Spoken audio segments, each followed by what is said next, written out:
This is a test of the Boundary Park alert system.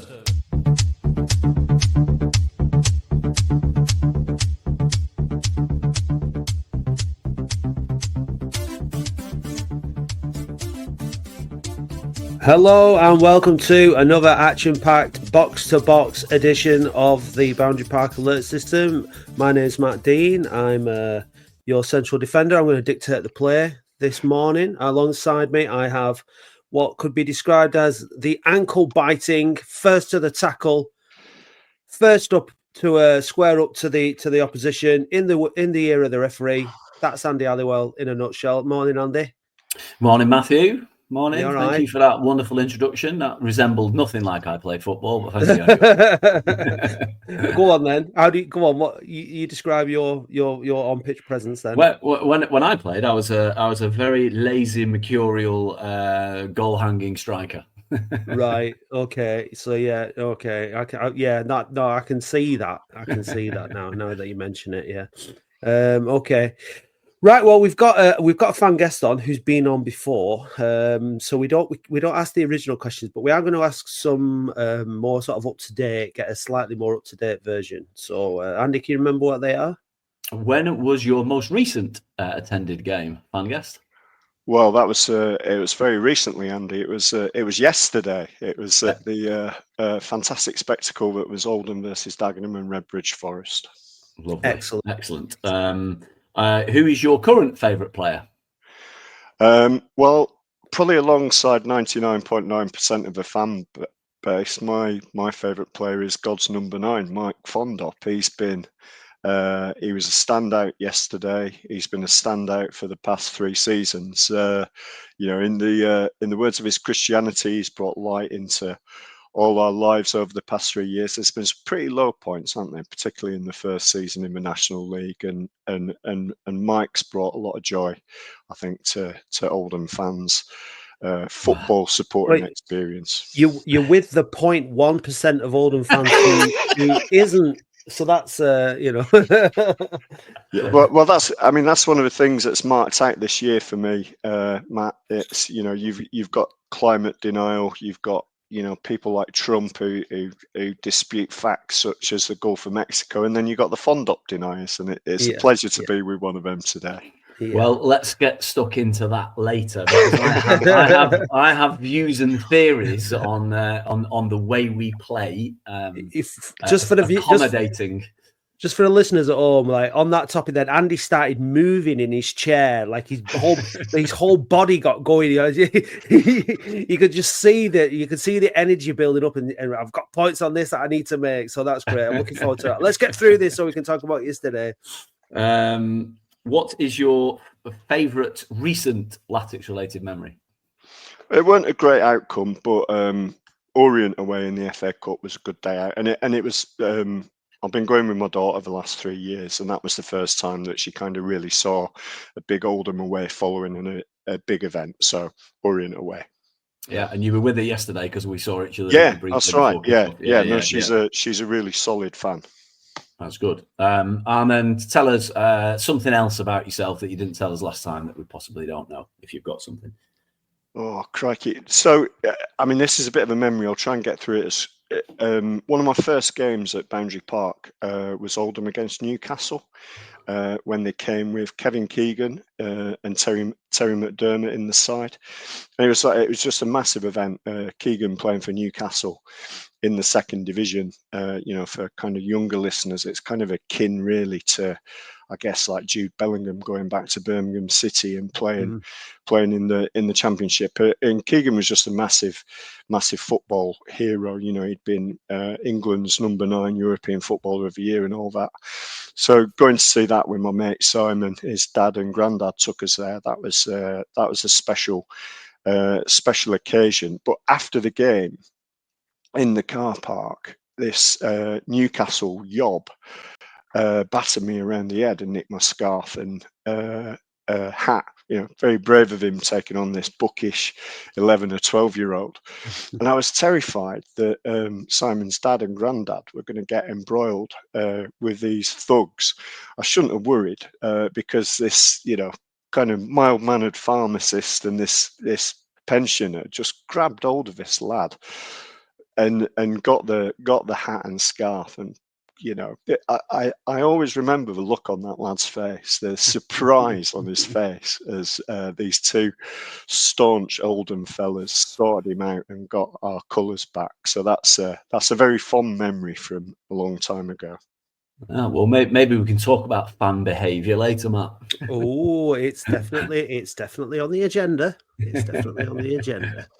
Right, so welcome back to the podcast. Introduce yourself to the masses, please. My name's Andy Tremaine. I'm an Oldhamer in exile in Hemel Hempstead, so I get to watch a lot of the games in the southeast. I'm on OWTB as Hemel Latic as well. Welcome back to the podcast. You've been on the phone in as well. It's good to have you back and have your views. You two then, as part of the Oasis Massive, were there yesterday behind the goal in what appears to be Dagenham's only half decent stand. Me and David were compiling our facts about Dagenham the other night. Google's AI assistant prompted that it's not regarded as a very nice place to live. I don't know what it's like to visit because I've never been. But I suspected that yesterday's visit in footballing terms doesn't rank that highly, Andy. I'm going to have to say we've got two Andys here, haven't we? So that's confusing. Halliwell, I'll call you Halliwell as though I'm Barry Owen. Right, Halliwell. So yesterday's trip to Dagenham, Halliwell wasn't the best of the season. I shouldn't imagine. Give us your take on your day out in the East End of London. Well, I've been to Dagenham probably 4 times now, 3 times in the National League, once in League One, I think, when they briefly got up there. And I really enjoy it as an away day. Dagenham's, a relatively impoverished part of London, but it's a really, really welcoming club. Every time I've been, it's got a sports club on, a fan bar underneath the stand on the side. All fans welcome, no problem with colours. Everyone really friendly in there. So I've absolutely advocated top away day because it's a really, really nice place to go. It's dead easy to get served in the bar and what have you. And for some reason they do house the away fans in the best stand, in the best view in the ground, which I do find strange. You think the commentators mentioned it yesterday about they were sort of similar thing. Why do we put them in there? Like, it's a good view, and there's a bar underneath. You can get a pint at half time as well. So it's really, really good day out. Dead easy to get to for me across London as well. So I enjoy it. So thanks to all the Dagenham fans, for making it an enjoyable day out with the kids. The thing that is perennially frustrating about Dagenham away is that the tunnel for the players to come in and out is underneath the stand that we're in. And all that does almost every time I've been is invite some of our supporters to go and remonstrate with the players and our manager. It happened last year. It was about this time last year we played them away. We drew 0-0, and it was in that sort of period when we were going to miss out on the playoffs. And I think we talked about it then. There was a lot of pretty poor behaviour, and again it encouraged the same sort of thing yesterday, which we'll come back and talk about in a bit. But I mean, in terms of the game. It was a poor first half. So I'll do a bit of a classic bipolar Latics fan point of view on the day, because if I'm going to get morose about it, the first half display was not good enough, and there are certain players in that side who he's persisted with Will Sutton now for a few weeks with Manny Month being injured. And I can only assume that he thinks that Will Sutton's distribution is better than Sean Hobson's. Therefore, in a back three, he'd be better off playing Will Sutton in there. But Will Sutton was really poor yesterday, I'm afraid. And he hasn't always been really poor, but yesterday was really poor. He got hooked at half-time, didn't he? And Sean Hobson came on. And Sean Hobson looked much more assured. Obviously, we went to a back four in the second half. to accommodate that, which I think, Hobson's distribution isn't as good. And I think that tells you what Mickey thinks about his distribution in a back three, probably. Billy Waters, he had one shot in the first half and he runs about, but I just think it's a poor signing, in my opinion. I didn't really like it on paper either, and he's done nothing to dispel what I think of him. He got hooked at halftime because of the change in system, so we went to it was kind of like a 4-5-1 out of possession, 4-3-3 in possession in the second half, as far as I saw it. So there are some issues with recruitment, having not signed another striker and having overloaded us with midfielders. But in the first half, we just didn't get control of the game. The second half was a definite improvement. It was much better. So whether that's the system or whether that's a bollocking at half time or any combination of those facets. But we just didn't look up for it in the first half. There were a lot of people mincing out of challenges, like not getting stuck in. I thought Pritchard had a good game, but he didn't put his foot into tackle much in the third. It was easy to go through him, if I'm being critical of him. But in an attacking sense, I quite like the look of Pritchard yesterday. Obviously, 1 assist and a good finish. Pep was a bit quiet for parts of the game, but then came into it in the second half. Josh Kay came on and he huffed and puffed. He was one of the few players who's prepared to run at people. We just, it's like we're frightened sometimes. We don't want to commit. There's too much sideways and backwards or hoofball. You want people to get on the ball and play the ball through the lines, and that's what we did in the second half a bit more, didn't we? We got the ball on the floor and we started to try to play around the sides of them and then through the lines, and it reaped dividends a bit. But let me just deal with the Fondop bit for a minute, right? Good finish by Mike. Great finish. Also was involved in the second goal, in as much as there was a hoof up front and he challenged for it, which then led to Lundstrom playing in Pritchard.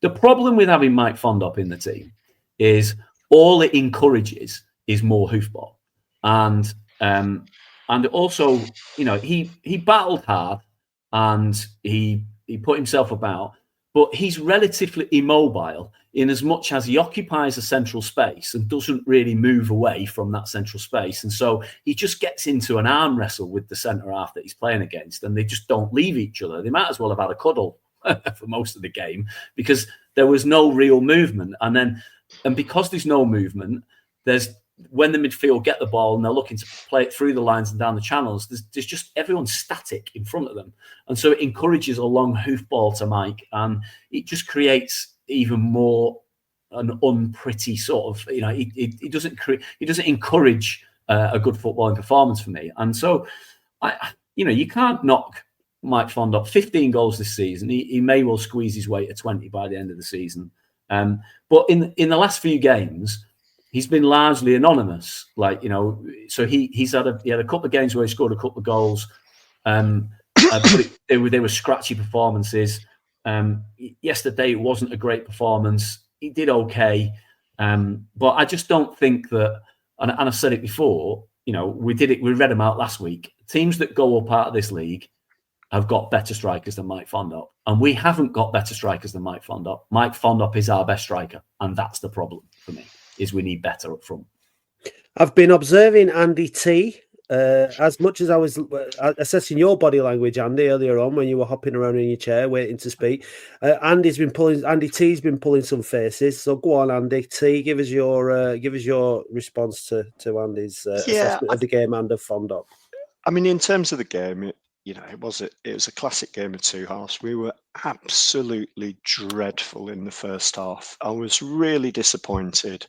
I think it's really obvious that the players are mentally and physically tired after this long run of back-to-back games, playing Saturday, playing midweek, and I think that's understandable. But I had really hoped that yesterday, after the disappointing result midweek, that this is the last game in that kind of spell of back-to-back games. I was hoping they'd really be able to kind of sort of screw out the last bit of effort and really give it a go yesterday. Dagenham were on a really bad run, so it was a really good opportunity to take it to them. But they really looked like they wanted it more than us in the first half, and that was it was really disappointing. No one, apart from perhaps Mike, came out of that half with any credit. Will Sutton was poor, but I mean, I think Charlie Raglan had one of his worst games in an Oldham shirt yesterday. Leek also. Leek, I've been a big fan of Leek. I think we should make every effort to sign him if it's possible. You know, he's the right kind of age. He's got pace. He's a good defender. So I'd like to see us sign him. He was dreadful yesterday. He was at fault for the first goal. I mean, Pritchard did nothing right in the first half. He scored a goal and an assist in the second half, and he was really bright in the second half when he was playing out a bit wider. I mean, Hobson is a really assured defender, but he can't pass a football. And we're going to have to do better than him next season. He has to be out of his way out of the club.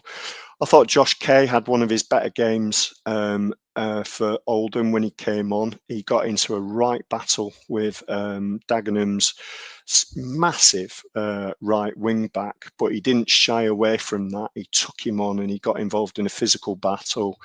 And he made some good plays down the left, and I think he's been really unfairly treated by Oldham fans, over kind of lottery winner, raffle winner stuff that comes out.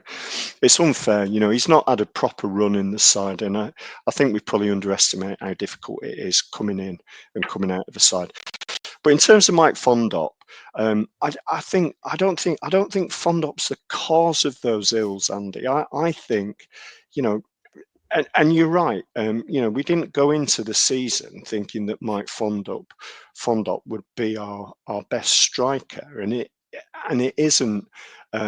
He shouldn't be the best striker in a team that's aiming to finish in the top two of the National League. But you cannot fault the effort that he's put in over the course of the season. You can't fault the game return. I think the immobile criticism's a bit unfair. I think he does get into the channels on occasion. I think when he does, he looks quite dangerous. The fault is in the recruitment of having a kind of Zulu cast of midfielders, thousands of them, and having Fondop, Croc, James Norwood, and an energetic midget to pick from as our three forward players. And I echo what you say about the Waters recruitment. Waters and Worthington worry me a bit. Those 18-month contracts. I was thinking about it earlier, and they're solid players, and I could see them getting by in League Two, but they're not. They're not the kind of players that are going to see you grab the National League and take it by storm. So they're worrying signings for me. But so yesterday, game of two halves, maybe the referee did us a disfavour. I've watched their penalty back 3 times. I think if that's in any other area of the pitch, you're disappointed if a foul gets given against you. Fondop had a shout for a penalty in the second half. Their number 10, Hill, who actually I thought was an excellent player, the kind of guy we don't really have at number 10. He should have got sent off for a pretty nasty late challenge on Caprice, but it was about 82 minutes gone. So, I'm not one for blaming the ref. We caused our own problems yesterday. Well, I want to listen to Micky Mellon and what his assessment is, because I haven't heard it yet. So let's do that. Micky, how do you reflect on that point? A lot to think about. Maybe I've got to think about, have we been trying to force a system because it's got us to where we've got to. Certainly, the last few games, it's been, I don't know, it's not been what we want. And that's on me. I picked the system, I picked the thing. I thought it's got us to here, and it just has sort of stumbled and stuttered the last few weeks. But certainly second half, miles better. We gave away a real crazy penalty kick. a real crazy penalty kick. We can't try and control the ball on the edge of our 18-yard box and a busy 18-yard box. You just got to clear your lines, and that's the frustrating parts of it. But the positives are Fondop battling away like he did. We managed to get what looked like it was two kind of wide men, so we got 2 good crosses, lots of good crosses, especially for the first goal. And then the midfield sort of got on top a little bit more and started to win the battle. We got a lot of good crosses in, so it just looked better. It just looked better. I understood sort of the frustrations at sort of half time. We've lost a really poor goal, poor defending. But every credit to the boys that they have worked hard, fought hard, and got something from it. But we definitely came here to try and win. But when you're trailing with little left in the clock, you would take something. But why we don't get a penalty, I don't know. I do not know why. I don't know. I've got to be careful what I say in case somebody sees. But I can only think that you've got to be braver there as a referee and say what you see. React to what you see. He's wiped out Michael in the 18-yard box. We have a tough time with referees and all the rest of it. I mean, the guy booked Brabs for asking for why he was only 5 minutes and all the rest of it. It's hard work. It's frustrating, but good point from nowhere in the end. Did we struggle to get going in the first half? Yeah, it was poor. It wasn't good enough. We never get around them. Never went through them. Had one chance with Billy, I think, but definitely not enough. But to change a sort of shape, and the more people sort of running forward. Getting into wide areas and sort of getting around them. We weren't getting around them enough. We weren't getting enough support around them. But we certainly looked a lot better. I was just going to say the change had a big impact, didn't they? Well, yeah, I just said to the boys that come on, every credit to you for how you helped us to turn that around there. Every credit to you, because they certainly did. All the subs that come on made a real good impact on us and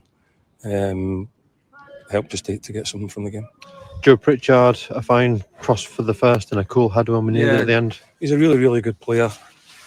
We know that. We tried to play him in behind the front too, because we try and get 2 up front as much as possible, because we know that's what's brought some success.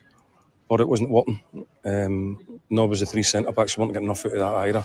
But we managed to jiggle it around a wee bit, and then got some more people up and running outsides and getting crosses in the box and turning it into more of a contest. So that was pleasing. But Joe had a good afternoon. And the free week now is the things to ponder and reflect on. Is obviously without a doubt. My responsibility is to pick the team and pick the team shape. I haven't sort of shied away from it. We've been looking at it, and it'd be a strange time of the year to sort of change something that's got you to the position that we've got into. Maybe we've forced it a little bit, maybe, but losing the types of players maybe that we've lost from the system that got us into this, your Manis and your Regan Ogles and people like that, it's maybe made us a wee bit, I don't know, a bit stumbly really, for want of a better word, but certainly the second half we looked a lot better. Thanks for your time. Thanks, Al. Right, so another Micky Mellon interview to digest there. Again, I don't think there's much he said there that you can disagree with. I think he's been pretty honest in his reflection. I think, we've spoke. This is inevitably going to bring us back round. I mean, my views on the game were, I watched it. It was not much of a spectacle. I thought it was 2 really good goals. Ironically, the second goal came from a Hobson hoof. He just launched it long. And I remember sitting and watching it and going, oof, like that when he oofed it. Then Fondop flipped it on. There was a guy sat next to me at the time. As soon as Hobson did it, he went, "What are you doing that for? Goal!" Exactly. And, Fondop did really well. Josh Lundstrom did really well. And it was a really good finish from Pritchard. Really good ball in from Pritchard. So there are positives to take from it. I'm really, really worried about how we're starting games at the minute and the intensity. Andy T, I need to take you off mute. Andy T, you made a good point about the exhaustion. And we do have we're going to go full circle with a lot of these things. We've got apparently quite a big squad, but we've got the same players getting tired. So that's an issue. But I think Mickey was honest. He's saying, look, whatever he's been doing up till, during January and February of this year isn't working. He's maybe been trying to force the same system with different personnel, and he's going to have to make changes. We've said it, we've called it on here over the last few weeks, last couple of months really, that it's on Micky Mellon now to earn his crust as a coach and to get the best out of what he's got. The argument about recruitment, I think personally, is one for the end of the season, because we are where we are. We've got what we got. Micky Mellon's going to have to deal with what he's got. If he can bring in another striker, brilliant. I'm sure he's trying to bring people in that he wants to make the team better right up until the very minute that he can't do it. So I'm sure that's going on. During the season, I think for me, especially when your team's in fifth, we've just dropped down a place yesterday, but we're very, very much well in contention for the playoffs. I feel that our job as supporters is to try and get behind the team as much as we can and try and get across the line. The season's not over. We've got a lot of football left to play. We've got to play. I'm more about looking at the teams behind us now than looking at the teams ahead of us. We're not going to catch Barnet. York, potentially we've got to play them. We've got to play Forest Green. Maybe we'll move up a couple of positions. The big games for me are the games against Halifax and against Rochdale, the teams that are in the chasing pack. Southend in March. We've got to beat these teams. Just keep in the playoffs. Hopefully our injury list will start to look a little bit more friendly as we get towards the end of the season, and some of our bigger players, the likes of potentially Conlon and potentially Ogle, will be back in the squad by then. And we've just got to sort of knuckle down, and we've got a playoff. We've got a playoff to look forward to. Now, how many games we have in that playoff, we don't know. We've got the date for Wembley. It would be Wembley, June the 1st. So we're in contention, and for me, yeah, there are questions to be asked. The post-mortem is at the end of the season, I think. And I think that's a perfectly good time to really get into this season and what the plan is for next season, how the managers performed, etc., etc. But let's wait until we've got an actual outcome before we do that. And I think that Mellon yesterday acknowledged in the interview that he's going to have to make changes to the way that the team is set up. So let's see how that goes before we have meltdowns along the lines of Micky Mellon's got to go. Because I'm seeing it now in group chats. I'm seeing it on Twitter. We can now, I think, bring in the incident that's at half time, because I need to ask you two lads what it was like on the terraces after the first half performance. Well, just before we do, to complete the circle on my bipolar approach to yesterday. So I've been critical, of how we set up and what have you. But then, if you think about the players that we're missing, you've touched upon there. I think the goalkeeper we've got in at the minute is perfectly adequate. By the way, big lad, seems to be, doesn't he? Yeah, quite well. Yeah, his distribution isn't good enough though. So he cannot find a player with his feet. So he needs really to roll it out to the fullback more often than not. He's not very accurate. He kicked the ball out a few times. And this just brings into highlight those who criticise Matt Hudson. I just think have been a mad. He's never been our biggest problem, notwithstanding the fact that he's imperfect himself, like everybody is at this level. He's also, just a footnote there, Andy, that footballers playing in the fifth tier aren't the complete player. Yeah, exactly. They do certain things really well, which means that they're playing a good standard of professional football, but they're not the complete package. Otherwise, they're not in this division. No, but I think Matt Hudson is a perfectly adequate, good, solid goalkeeper for our level, and possibly even for League Two. And it's really shown with him not being in the side that you do miss particularly his distribution, and he's maybe this new lad's better commanding his box possibly, but he's a good goalkeeper. Anyway, you've got Matt Hudson missing, which is a miss. Then you've got Ogle and Month out of what was a settled back three. And clearly playing. Leek has been pretty good. I thought Leek was okay yesterday. Andy's right. He was at fault at times. But I thought, you take those two out of the back three, that has really upset us a bit. Then you've got Tom Conlon in the middle, who, and I've been critical of him at the start of the season, had come into some form just before he got injured. And then you've got James Norwood missing up front from large parts of the season. And you could see, the goal he scored against Alty, what he does offer. So you've got an entire spine of a side missing there, notwithstanding the fact that you haven't got Garner and Gardner and other players that have come into the side at various times. So, if you try and look at it with a glass half full, when some of these players return, then we should look at a much more solid outfit going into the final throes of the season and a playoff campaign, and therefore we could compete a little bit better. So, yes, we're in the middle of the playoffs, and so therefore I just don't see the point. It's not been good since Christmas, really, and even like I said last week, I went to Solihull Moors. I actually thought the second half yesterday was better than any of the 90 minutes at Solihull Moors, by the way. And we won that game, and no one was complaining then. But I didn't. I came away from Solihull Moors thinking that was awful. So we come away from yesterday with 45 minutes better than that.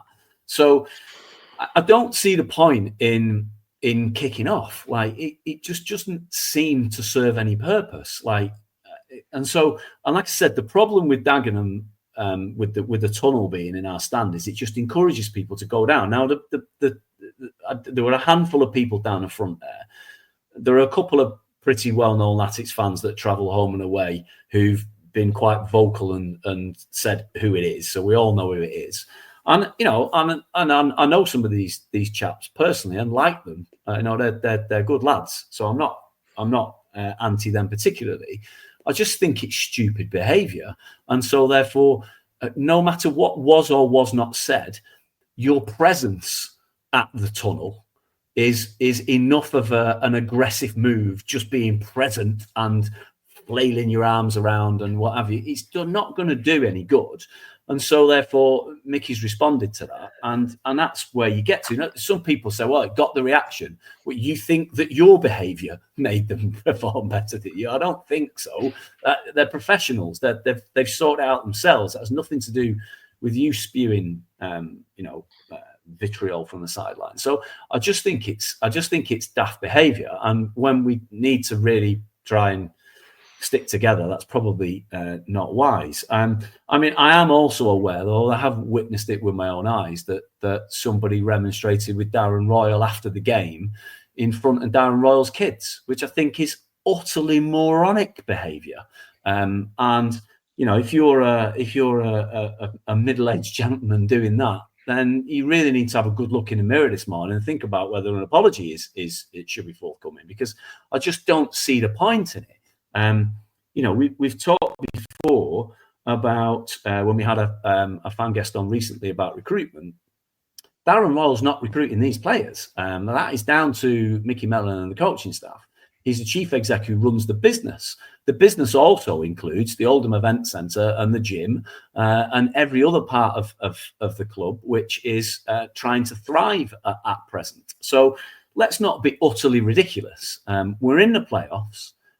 One hopes we'll remain in the playoffs. I don't see any reason why we won't, especially when we get some of those injured players back. And this season could still end really well with a promotion. So let's just pack the daft behaviour in, eh? Andy, T? Yeah, I couldn't agree more with what Andy's just said, really, and I think something that's really interesting to me is how and why people think that they can behave like that in a football ground when you wouldn't behave like that in any other sphere of your life. You would not talk to someone like that at work. If you talk to someone like that in a pub, you'd expect to get a shorthander for it, and you deserve it. You wouldn't speak to people like that on the street. So, and I've got a lot of respect for the guys and girls that traipse up and down from Oldham, following Oldham to places like Dagenham, and you do see the same faces, whether it be midweek or on a Saturday. But that doesn't give you the right to verbally abuse someone who has been really central to saving the football club. And even if you think every decision that he's made since then is wrong, still don't give you the right to behave like that. I don't think verbally abusing people or shouting at them or screaming at them, will encourage them to play better in any half of football whatsoever. And that isn't to say that there can't be passion on the terraces. And I'm kind of, as I'm presenting myself as a very reasonable and rational person, I'm reminding myself that I was screaming "Rat Boy" at their number 10 as he paraded in front of us after he'd been substituted. But he plays for Dagenham and Redbridge. That's fine. So, but I mean, in terms of the season, this is Micky Mellon's season. He sees us out this season, and there is every reason to believe that we will make it into the playoffs. Borrowing a page out of Andy's Zen playbook, the road to true enlightenment or the Football League is, it's rarely a smooth road. There's many a bend and a wind in it, and we're definitely in a bumpy bit at the moment, and it remains to be seen just how bumpy it is. Hopefully we come out of it against Barnet on Saturday with a cracking performance. But this is Micky Mellon's team. He's in the second year of a 3-year contract, and he will be at Oldham until the end of the season, and so he should be too. And that's when the decisions will be made, won't it? There's 3 potential outcomes at the end of this season. We don't make the playoffs, in which case he would almost certainly go, I would have thought. Mm-hmm. We make it into the playoffs and we're limp in the playoffs. We go out without really doing ourselves justice. He might go in those circumstances. Actually, there's 4 outcomes, aren't there? Because we could do we could play pretty well in the playoffs, but be unlucky and not get through. He probably stays in those circumstances, or we win the playoffs and go up. But yes, it's got to be Mellon until the end of the season. It'd be madness if he left, and it's really unfair for kind of people to be kind of calling for his head when we're 5th in the league. And like as Andy said, there's all that mitigation in terms of us missing as many as 5 first-team players. I think. Look, I mean, I agree with what you both said there. It's absolutely idiotic to think that it's a good time to sack a manager at this stage in the season, because first of all, you've got to recruit another one, and at this stage of the season, if you want to do that properly, then you have to do what we did before, which is have somebody take charge in interim, which could be 3, 4, 5 matches, who knows how long in the playoff running. Then you've got to bring somebody in. So it just doesn't make any sense at this stage of the season to be talking about getting rid of your manager. And it strikes me that we've had this before, Andy, where we've commented on people's behaviour, and generally then the people who you comment on, we've used adjectives such as dickhead behaviour, right? I wouldn't classify myself as a dickhead, right? But I certainly have acted like a dickhead in the past, right? So just so you say somebody's acting like a dickhead doesn't mean you're calling them personally directly a dickhead, but there is a distinction. You can act like a dickhead, right? I'll own that space and say I've done that myself. I'm not certainly not holier than thou or anything like that. But it seems to me that you've got 2 different types of people in this world. You've got the types of people who think it's all about them, and you've got the types of people who see that it's not all about them, and that we're part of a bigger picture, and that their behaviour, that our behaviour has an impact on everybody else, right? So, people who feel that they have the right to abuse other people because their feelings are hurt or they're upset about something. Well, okay, so we know which category they go into, and then the rest of us have to observe that behaviour. The rest of us have to deal with that behaviour in one way or another. Micky Mellon's well within his rights if people are shouting abuse at him to tell him to fuck off. Absolutely, 100%. And other people in the stands are well within their rights to say, shut the fuck up, that's not useful. And we on the podcast are well within our rights to say, have a word with yourselves, lads. Maybe if you're going to, like you said, Andy T, I've got a lot of time for all the Latics fans who travel up and down the country back in the team. It's absolutely superb.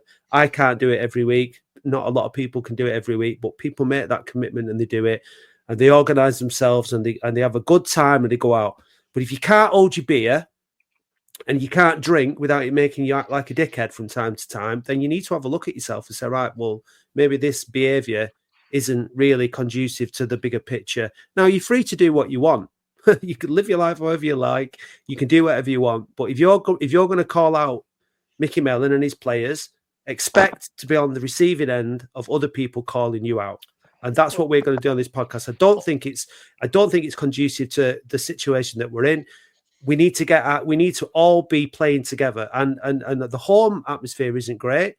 Because there's this tension amongst the fan base, and that's understandable. But we've got to try and get through this season. We've got to try and back the player. We've got to try and back the manager, even though I appreciate it's not easy when we've been playing the football we've been playing. So Micky Mellon's acknowledged that it's not been good enough. He might need to change the system.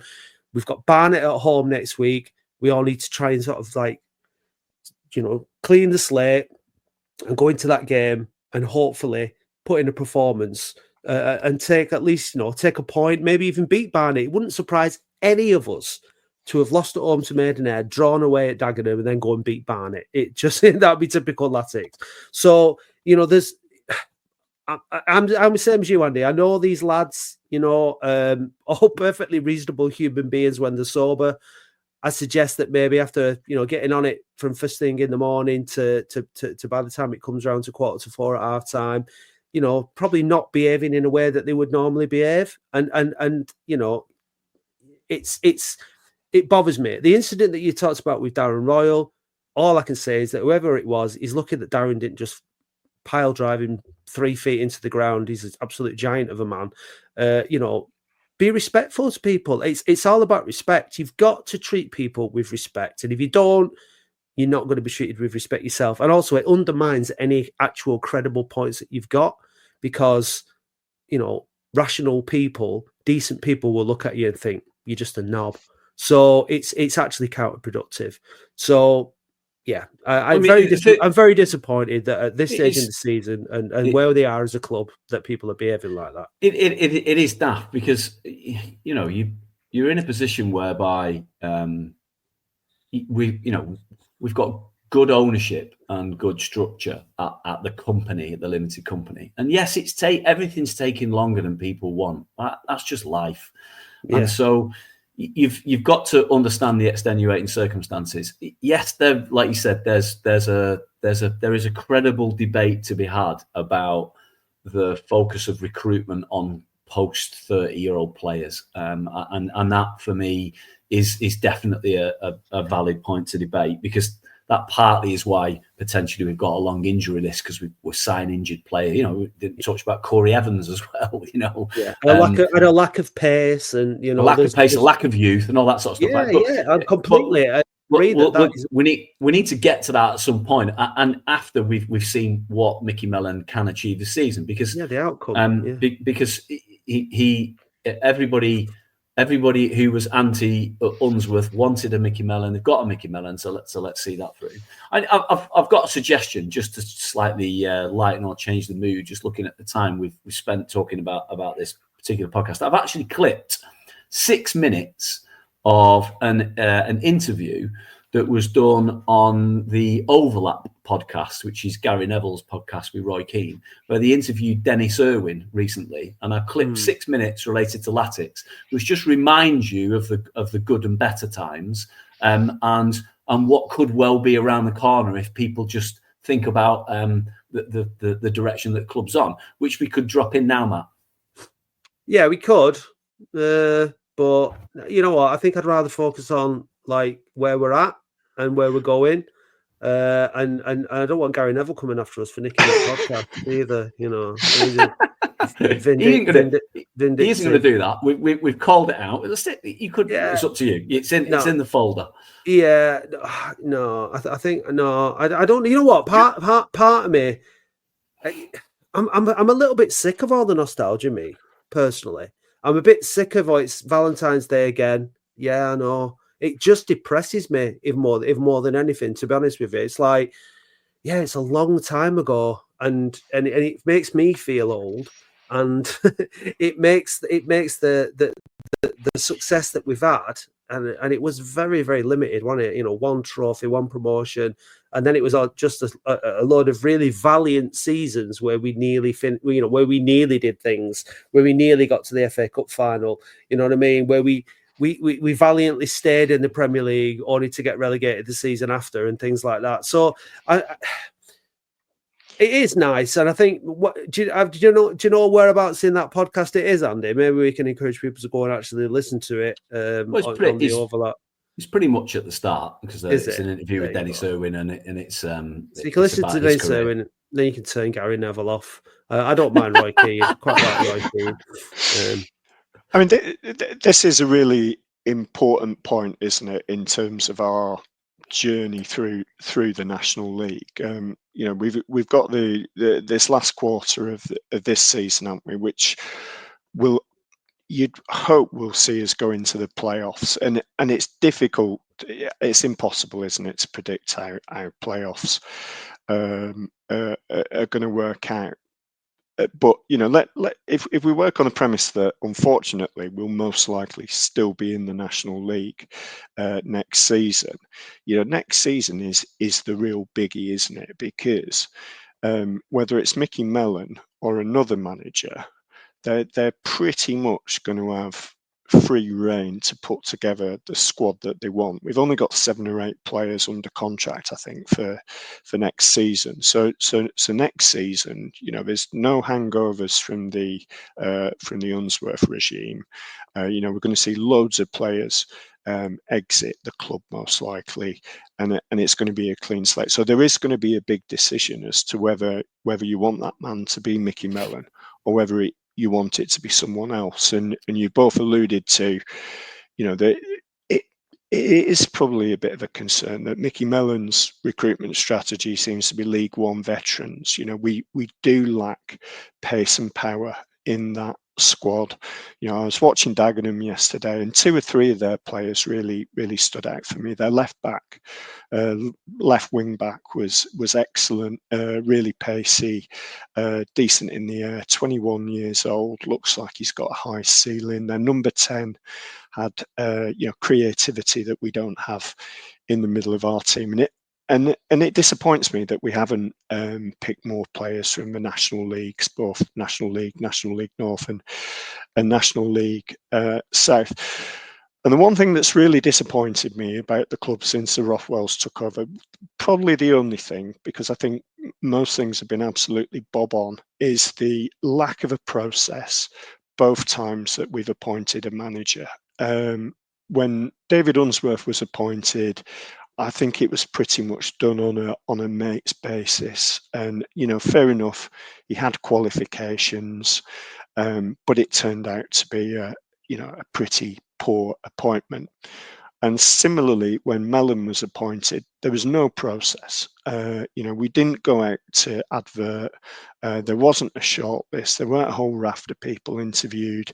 It seems as though, you know, Mellon came out of the contact book as well.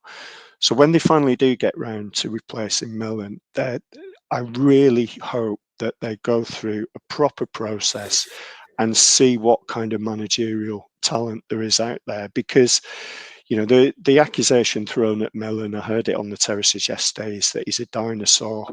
And, you know, perhaps there is a feeling that the game is moving on, and you see coaches like Stuart Maynard at Notts County and Luke Williams, formerly of Notts County, at Swansea, although he's not doing so well there. But, you know, there are signs that younger coaches are doing the business. And, you know, perhaps when we do come round to replacing Micky Mellon, if it isn't someone from that demographic, we at least need to test the market in terms of seeing what's out there.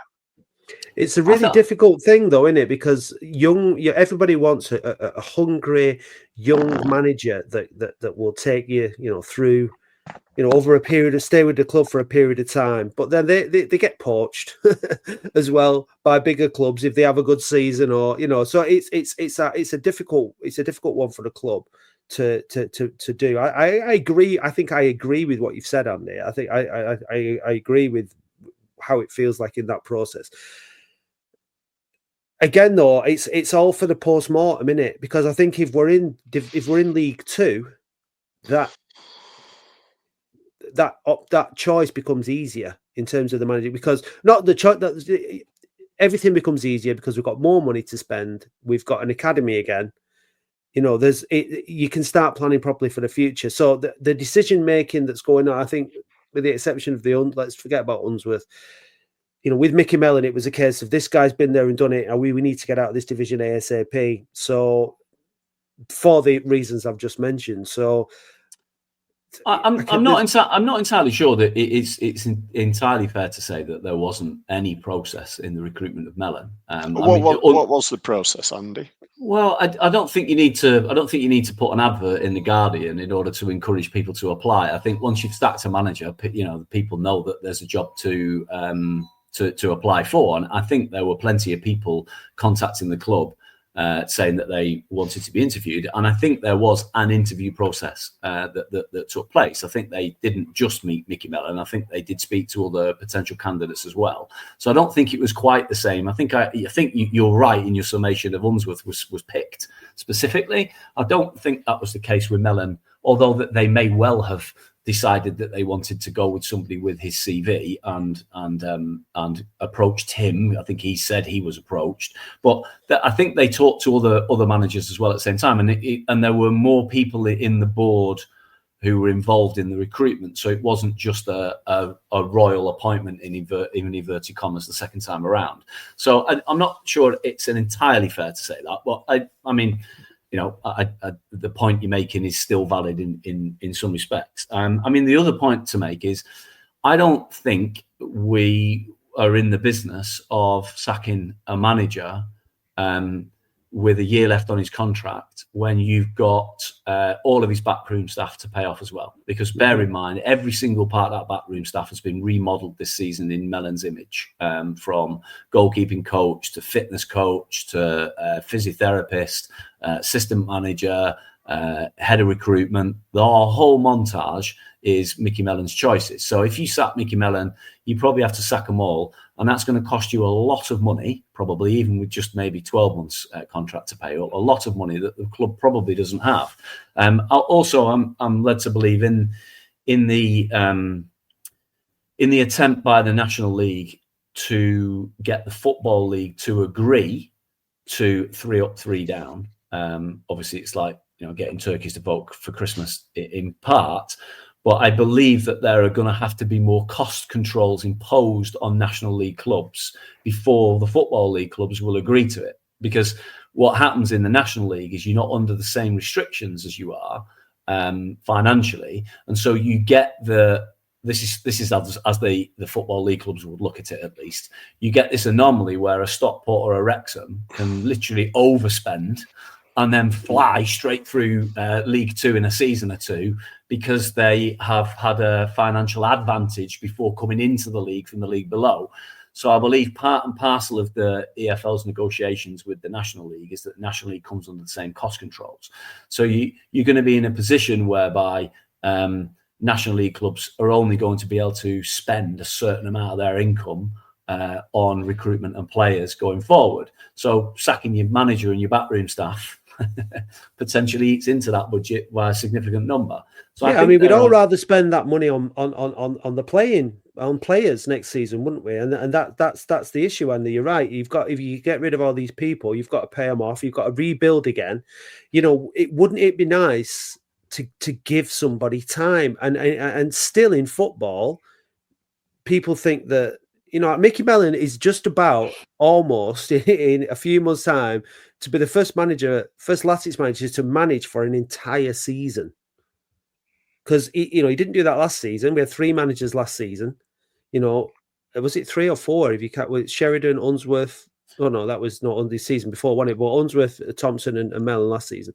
So we've still not even got to that threshold yet of saying, right, the man's been in charge for a full season. He was in charge for half a season prior to that. Let's just let the man finish his contract. Let's try and get him to finish the job that he started. Now, I'm not enjoying the football at the minute. None of us are enjoying the football. None of us are enjoying the results. None of us are enjoying the performances. But let's get, like you, Andy T, you mentioned there about we still have a hangover from the Unsworth era. We've still got players in the squad now. You can argue that about Mellon's recruitment, blah, blah, blah. But I think in order to give somebody a fair crack at the whip, I mean, that crack of the whip, it's just that fair crack of the whip is just getting shorter and shorter and shorter, isn't it? It's just in football, it's just becoming less and less. And I think it was Brian Clough won one game in 18 at Forest. These days, he'd be gone. They never would have won the European Cup 2 seasons on the bounce. It's things have changed, and things change always. And I always embrace change, but it doesn't always work for the best change. You know what I mean? So I think let's just all hold on to our piss before letting it go to boil. Do you know what I mean? Like, let's just get this season out of the way. Let's back the manager. Let's back the players. Let's back the club. And let's not, look at me down the front shouting, like, stop, I know who you are, and I'll say it to your face. You know who I, we've got enough respect for each other, I think. Grow up. If you can't handle your booze, drink less. We are entering the playoff stage for the first time since 2006, 2007, when you were probably still, if not getting your ass wiped, not long out from getting your ass wiped. Enjoy it, right? So let's move on from all that, right? Let's grill Andy T on Latics Mind. Let's do Latics Mind, everybody. How did you get on last time, Andy? I got a very creditable half. I don't know. You might have scored me at naught, but I gave myself half. I remembered Greg, but I couldn't remember his surname.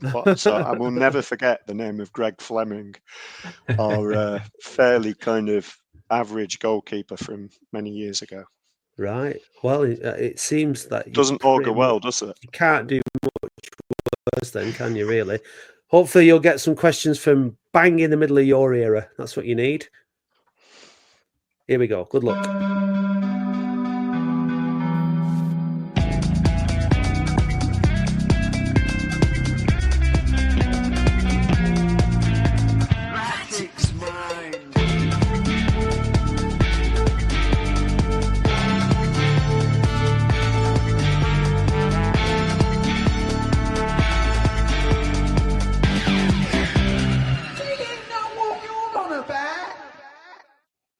In our 3 seasons in the top flight in the 1990s, how many points did we take off Chelsea? 12. 13. Who was Latics manager between 1994 and 1997? Graham Sharp? Correct. Who scored twice in Latics' 5-0 win against Nottingham Forest on New Year's Day 2007? Corazon. It was Andy Liddell, 2 penalties. Who did Michael Ricketts score his only goal for Latics from open play against? Notts County. It was Walsall. Latics scored 6 once in the Premier League. Against who? Southampton. It was Wimbledon. Who scored Latics' first ever goal in the dreaded National League Cup this season?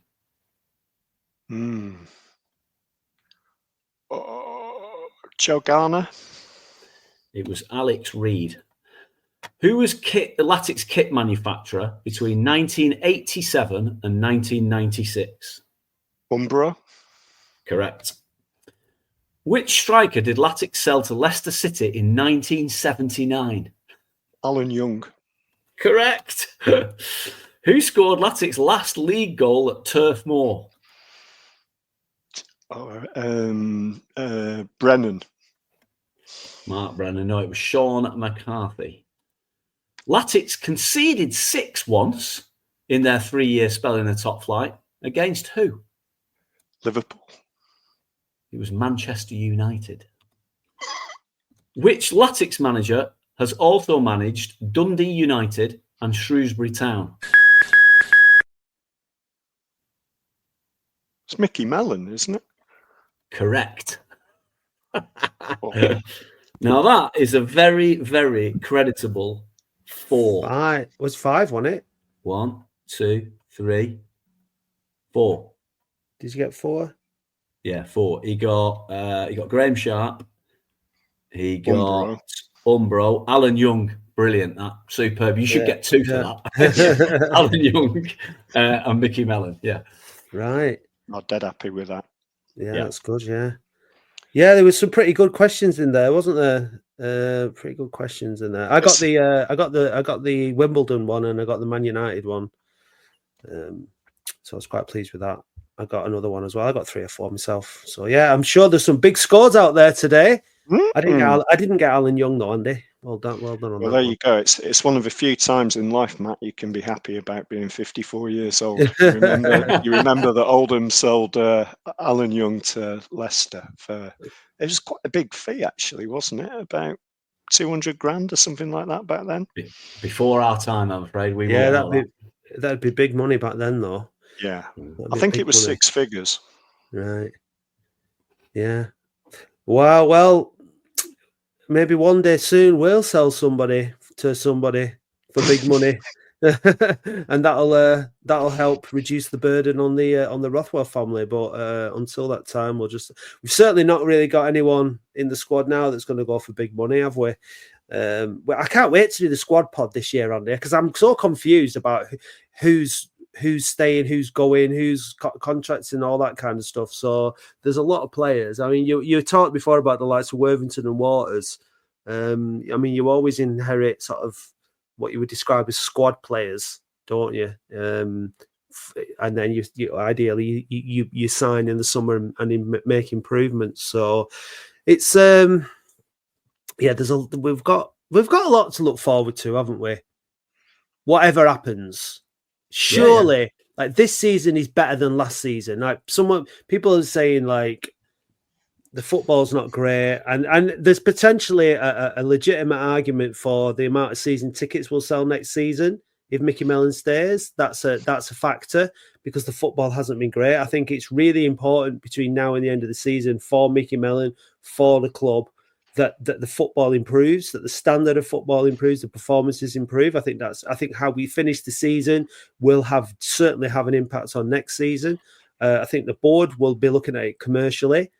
Attendances aren't up, considering we're 4th, 5th in the league because our home form is so poor. So I think there are legitimate discussions to be had about what happens next season and all that kind of stuff. But I think we really just need to let this season come to a conclusion. It's a tiny moment of time, isn't it, in our history, 130-year history, and it feels like forever, doesn't it? For there's still plenty of people knocking around that remember the Premier League days, and even fans that weren't there at the time, they know that we were a Premier League club. We are a football league club. Whenever you meet someone and they ask who you support, they say, "Oh, you should be back in the league. You're a proper club," and we will get there, won't we? But when you go through this, this turgid 4-game spell where you're losing at home to Maidenhead and drawing away because of a stoppage time equaliser to Dagenham, it hurts. It does hurt. But it's only a game of football, isn't it? And there's plenty more games of football to come. And like you say, there's good stuff to look forward to. We should have the playoffs to look forward to, and the next season, we're going to be starting with a clean slate, either back in League 2 or in the National League again. So yeah, there's lots to look forward to. I've just opened Twitter on the hashtag. It's like you do. I do during the podcast sometimes just to see if there's anything of it. And it's this is from 14 and 13 hours ago, respectively. Sean Butler. The biggest issue with our club is our fucking fan base. Bipolar as fuck.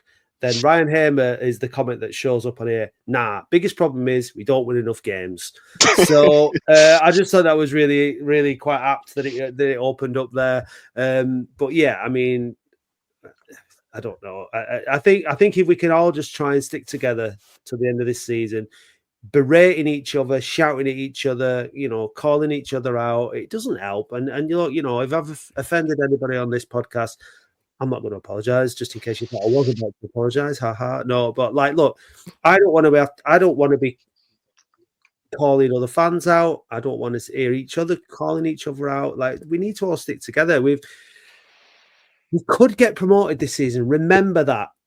You make a great point, Andy. It's these little microcosms within a season, aren't they? Earlier on in the season, before Christmas, everything looked like it was going absolutely great, and we were all loving it, and we were winning games, and we were effective, if not incredible. And we just need to sort of steady the ship, I think, don't we? And let's we could be going to Wembley in June. You London lot, you're absolutely. It's going to be fantastic, isn't it? Take me 20 minutes on a tube. Lovely. Are you all going to be opening up your house, as to accommodate traveling Oldham fans to, almost like an Airbnb style situation, but for free? Well, I've got a spare room, and I don't mind lending my spare room out. But I think Arlene and Andy have got dibs on it, so you'll miss out. They bagged it. It's all right. So I'm going to camp in your back garden, Wembley Fest. Get a tent in there. So but look, I mean, the season's long. It's not over. Let's all togetherness. I mean, when we were going through the whole Abdallah thing, that's what we tried to do. We tried to be together, didn't we? And you're never going to get everybody on side, but let's try and treat each other with a bit of respect. Micky Mellon's a human being. He's doing his job. He's doing it to the best of his ability. He doesn't deserve to be screamed at. Neither does Darren Roll. Neither does anybody. That's we're, to coin a phrase off BBC 606. We're better than that. Do you know what I mean? So, right. Thanks a lot, Andy T, for coming back. Well done on absolutely smashing your Latics mind score. That's fantastic. Barnet at home on a week. We've got a week off. The lads get to have a bit of a rest as well as doing the training. Micky Mellon's got plenty of time to look at how he's going to set his team up and what the personnel is going to be. One thing's for sure, we're going to have to play a damn sight better than we have done in recent weeks if we're going to get anything at home to Barnet. But it's a big game, and hopefully the fans will turn out and we'll have a good day. So when are you guys next up north? Have you got your eyes on any games? I'm up for the. Oh, sorry, Andy. After you. No, right. I'm going to come up next month. I was having my eye on the Rochdale games. 12:30 kickoff again, isn't it? So that means like a ridiculously early start for me. So I might skip that and do another one, but I'll come up at some point next month. Yeah, I'm up for the game on Good Friday. I think it might be our last home game of the season, actually. So there could be a fair bit riding on that. So is that Hartlepool? I can't remember. Hartlepool Good Friday, York on Easter Monday. Yeah. See, it's all good. It's all exciting. I'm looking forward to it, mate. I'm looking forward to it. Like you said, Matt, that game on Saturday against Barnet, it's a big game, isn't it? Big game between two teams in the top six. It's fascinating after that Mellon interview to think how we might set up for that one. Sounds like we might go kind of 4-4-2 or perhaps something that looked a bit like how we played in the second half yesterday, that kind of hybrid 4-5-1, 4-3-3. So lots to think about before Saturday. Yeah, so we've all got it out of our system now. Let's bring our A game to Boundary Park next week. Thanks a lot, lads. Enjoy the rest of your Sunday, and we'll see everybody on the phone in on Thursday. Cheers. See you now. Hey Dave, did you know that listeners can now buy us a coffee or any other kind of hot beverage? Ooh. What's your favourite hot beverage, Dave? A macchiato. And how do you like your macchiato? Black with lots of milk. Oh. No cream? No. Well, if you want to buy Dave a macchiato, then go to buymeacoffee.com/We Are Oldham. I'll just have a Nescafe. Ooh. Thank you, listeners.